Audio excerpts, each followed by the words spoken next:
اعوذ باللہ من الشیطان الرجیم بسم اللہ الرحمن الرحیم۔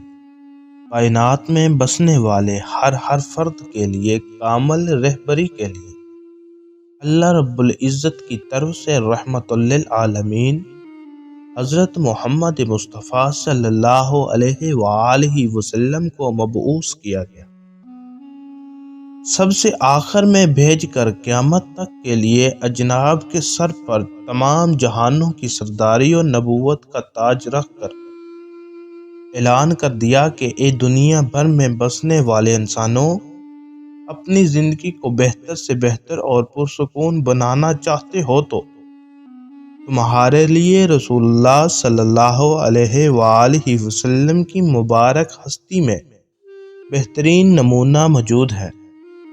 نبی کریم صلی اللہ علیہ وآلہ وسلم کا نبوت سے پہلے والا دور مالی اور معاشی اعتبار سے کوئی خوشحال دور نہیں تھا، لیکن اس کے برعکس یہ کہنا بھی درست نہیں ہے کہ آپ صلی اللہ علیہ وآلہ وسلم بہت ہی زیادہ مفلوق الحال زندگی بسر کر رہے تھے۔ البتہ یہ ضروری تھا کہ اجناب بچپن سے محنت و مشقت کر کے اپنی مدد، اپنی ضروریات زندگی پورا کرنے کا ذہن رکھتے تھے۔ ایک چرواہے کا عجیب واقعہ۔ غزوہ خیبر کے موقع پر ایک چرواہا حضور اقدس صلی اللہ علیہ وآلہ وسلم کی خدمت میں آیا۔ وہ یہودیوں کی بکریاں چرایا کرتا تھا۔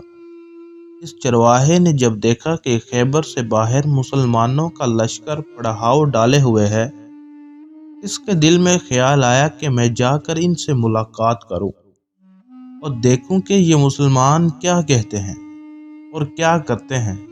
چنانچہ بکریاں چراتا ہوا مسلمانوں کے لشکر میں پہنچا اور اس نے پوچھا کہ تمہارے سردار کہاں ہیں؟ صحابہ کرام رضوان اللہ علیہ اجمعین نے بتایا کہ ہمارے سردار حضور اکرم صلی اللہ علیہ وآلہ وسلم اس خیمے کے اندر ہیں۔ پہلے تو اس چرواہے کو ان کی باتوں پر یقین نہیں آیا۔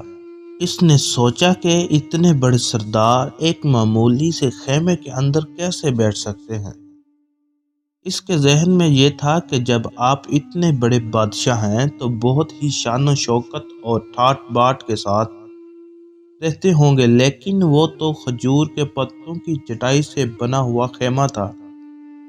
خیر، وہ اس خیمے کے اندر آپ سے ملاقات کے لیے داخل ہوا اور آپ سے ملاقات کی اور پوچھا کہ آپ کیا پیغام لے کر آئے ہیں اور کس بات کی دعوت دیتے ہیں۔ تو حضور اقدس صلی اللہ علیہ وآلہ وسلم نے اس کے سامنے اسلام اور ایمان کی دعوت رکھی اور اسلام کا پیغام دیا۔ اس نے پوچھا کہ اگر میں اسلام کی دعوت قبول کر لوں تو میرا کیا انجام ہوگا اور کیا رتبہ ہوگا؟ حضور اقدس صلی اللہ علیہ وآلہ وسلم نے فرمایا کہ اسلام لانے کے بعد تم ہمارے بھائی بن جاؤ گے اور ہم تمہیں گلے سے لگائیں گے۔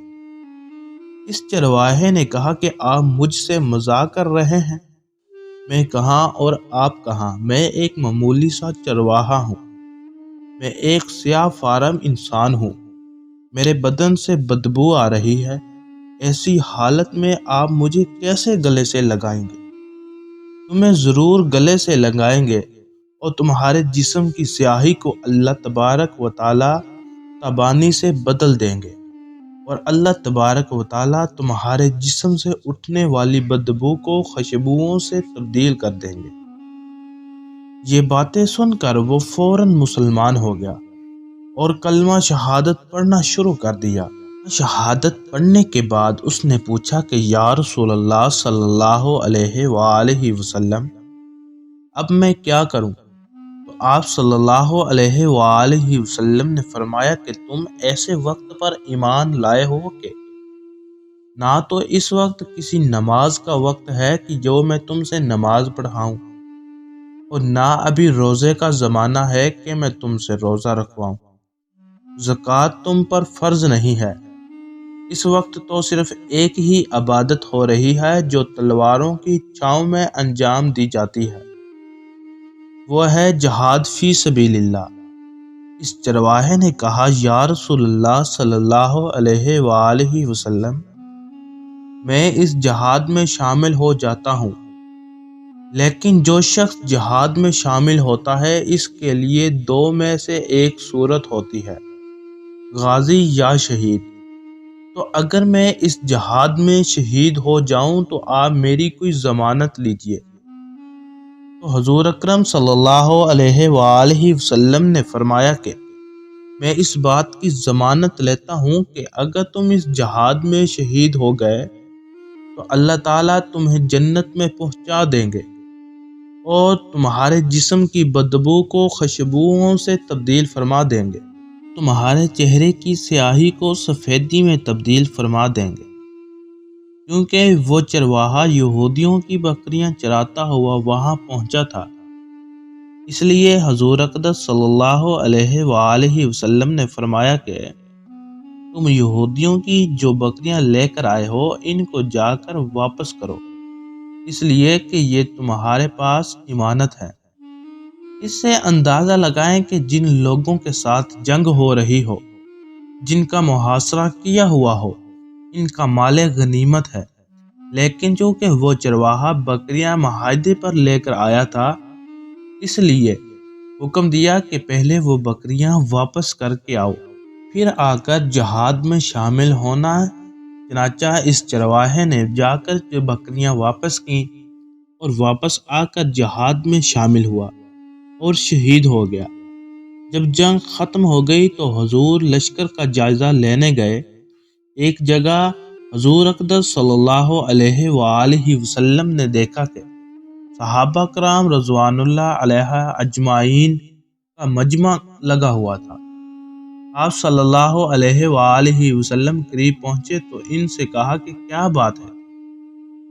صحابہ کرام نے فرمایا، جو لوگ جنگ میں شہید ہو گئے ہیں ان میں سے ایک آدمی ایسا بھی ہے کہ تو ہم میں سے کوئی نہیں جانتا۔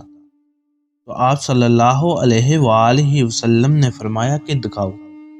جب آپ صلی اللہ علیہ وآلہ وسلم نے دیکھا تو فرمایا کہ تم اس شخص کو نہیں پہچانتے، مگر میں اس شخص کو پہچانتا ہوں۔ یہ چرواہا ہے، یہ وہ عجیب و غریب بندہ ہے جس نے اللہ کی راہ میں ایک بھی سجدہ نہیں کیا، اور میں اس بات کی گواہی دیتا ہوں کہ اللہ تعالیٰ نے سیدھا اس کو جنت الفردوس میں پہنچا دیا ہے، اور میری آنکھیں دیکھ رہی ہیں کہ ملائکہ اس کو غسل دے رہے ہیں اور اس کی سیاہی سفیدی میں تبدیل ہو گئی ہے اور اس کی بدبو خوشبوؤں میں تبدیل ہو گئی ہے۔ اندازہ کیجئے کہ اگر کچھ عرصہ پہلے اس چرواہے کو موت آ جاتی تو سیدھا جہنم میں جاتا، اور اب اس حالت میں موت آئی کہ ایمان لا چکا تھا اور سرکار دو عالم صلی اللہ علیہ وآلہ وسلم کا غلام بن چکا تھا۔ اللہ تبارک و تعالیٰ نے اتنا بڑا انقلاب پیدا فرما دیا، اس لیے فرمایا العبرۃ بالخواتیم، اعتبار خاتمے کا ہے۔ اس لیے بڑے بڑے لوگ لرزتے رہے اور یہ دعا کرتے رہے کہ یا اللہ حسن خاتمہ عطا فرما، ایمان پر خاتمہ عطا فرما۔ کس بات پر انسان ناز کرتے ہیں، فخر کرتے ہیں اور اتراتے ہیں؟ اس لیے کہ کل کیا معلوم کہ کل کیا ہو جانے والا ہے۔ اس بات پر انسان ناز کرے، فخر کرے اور اترائے، اس لیے کہ کیا معلوم کہ کل کیا ہونے والا ہے۔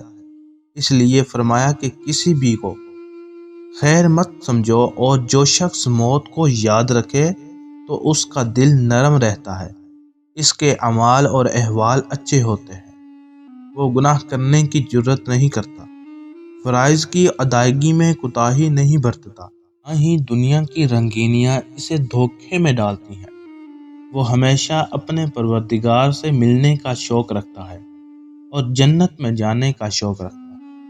لیکن جو شخص موت کو بھول جائے، دنیا میں مگن اور بدعمالی میں مبتلا ہو، خواہشات کا اعتبار ذہن میں ہو، تو ایسے شخص کے لیے موت سب سے بڑی نصیحت ہے۔ حضرت ابو ہریرہ رضی اللہ تعالی عنہ کہتے ہیں کہ یا رسول اللہ صلی اللہ علیہ وآلہ وسلم نے فرمایا، لذتوں کے پاس پاس کر دینے والی موت کو کثرت سے یاد کیا کرو۔ اس حدیث کا مطلب یہ ہے کہ موت لذتوں کو ختم اور زائل کر دینے والی ہے۔ ہم سب کو عمل کرنے کی توفیق عطا فرمائے اور ہمیں نیک اعمال کرنے کی توفیق عطا فرمائے، آمین یا رب العالمین۔ تو کیسی لگی ہماری ویڈیو کمنٹس کر کے لازمی بتائیں، اور اس طرح کی ویڈیو دیکھنے کے لیے ہمارے Shiraz T V YouTube channel کو لازمی سبسکرائب کر لیں۔ جزاک اللہ۔